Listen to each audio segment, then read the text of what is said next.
This video is disseminated on behalf of Millennial Potash Corporation. Hi, I'm Jim Gordon, and you're watching Market 1 Minute. Joining us is Farhad Abasov. He is the chairman and director of Millennial Potash Corporation. Farhad, welcome. Hi, Jim. Good to be here. Great to have you, sir. Okay, let's jump right in. Let's talk about Millennial Potash and the strategic investment you recently received. Yes, as you know, Millennial Potash just received $4 million of commitment from United States Development Finance Corporation. USDFC is a premier development finance institution from the United States.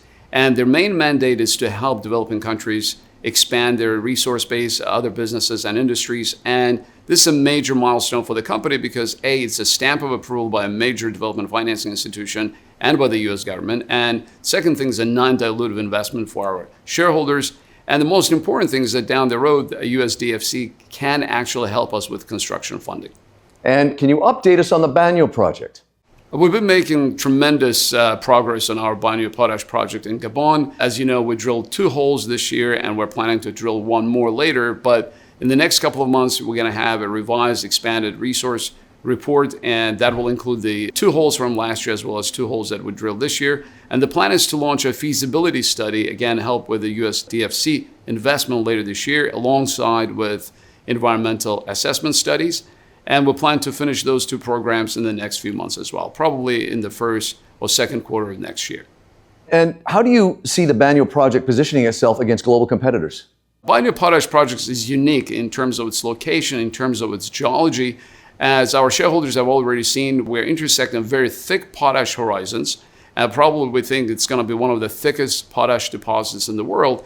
And as you know, we've done a preliminary economic assessment in the past, and the PEA shows, again, very robust numbers. We think that based on the PEA numbers, we're looking at one of the lowest operating costs, also one of the lowest CapEx and sustaining CapEx going forward. So in addition to those 2 major advantages we also happen to be on the coast. So that means our logistics and infrastructure will be much easier compared to many other potash projects worldwide. And Farhad, you mentioned the country of Gabon. How important is their government's backing to your success? The Gabonese government has been very supportive of this project. His Excellency, the President, has been to the side before. We have met him on a couple of occasions.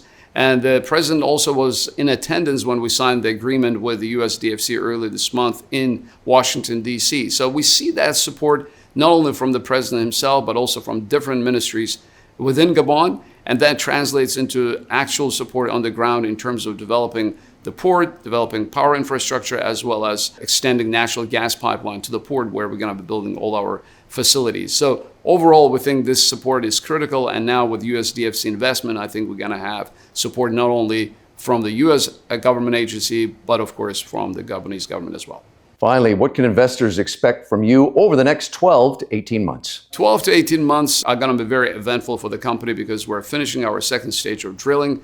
And then we will come up with our expanded, revised 43-101 technical report. That's going to probably happen in the next couple of months. And then after that, we will launch feasibility study alongside with environmental assessment studies. So in addition to that, we're planning to drill perhaps 1 more holes during the feasibility study. So we're going to be very busy. On top of it, of course, we're talking to a lot of different strategic investors and potential off-takers down the road as well.